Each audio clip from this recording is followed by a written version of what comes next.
Next sari చూద్దామండి. Next sari వచ్చేసి pink. So మంచి పింక్కి వైలెట్ ఇచ్చేసి చాలా బాగా హైలైట్ చేశారు చూడండి. అసలు కట్టుకుంటే మస్తు క్లాసీ ఉంటుంది కదా. సో దీనికి వచ్చేసి ఫుల్ వర్క్ అండి, ఫుల్ వర్క్ వచ్చేసింది. మనం మగ్గ వర్క్ చేయించుకోవాల్సిన అవసరం కూడా లేదు. సో వర్క్ కూడా మనకి ఈ విధంగా వచ్చింది. అండ్ దీనికి వచ్చేసి శారీ. సో ఎక్కువగా దేనికోసం అయితే వెయిట్ చేస్తామో అవి వస్తే మంచి హ్యాపీ ఫీల్ అవుతాం కదా. నేను ఇప్పుడు ఆ సిచ్యువేషన్లో ఉన్నా.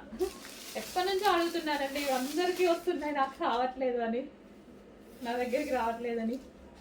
సో వచ్చినట్టు తీసుకెళ్ళిపోతున్నారనమాట అందరూ. So pink and violet combination.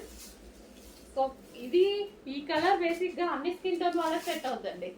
So fair ఉన్న వాళ్ళు ఏంటంటే లైట్ కలర్ కదా తీసుకోవచ్చా లేదా అని అనుకుంటారు కదా, బట్ ఇంకా ఫెయిర్గా కనిపిస్తారు ఈ టైప్ ఆఫ్ కలర్స్లో. ట్రై చేయండి, నేను చాలా ట్రై చేసిన, బట్ మన కళ్ళు ఎప్పుడు డార్క్ మీదకే వెళ్ళిపోతాయి కదా. కానీ లైట్ వేసుకున్నప్పుడు కట్టుకుంటే మంచి నీట్గా కట్టుకొని ట్రై చేస్తే ఫెయిర్ ఉంటారు. కావాలి అంటే ట్రై చేయండి, మీకు కూడా తెలిసే ఉంటుంది చాలామందికి. ట్రై చేయండి, ఫుల్ కలర్ ఫెయిర్ కనిపిస్తారు ఎవరైనా.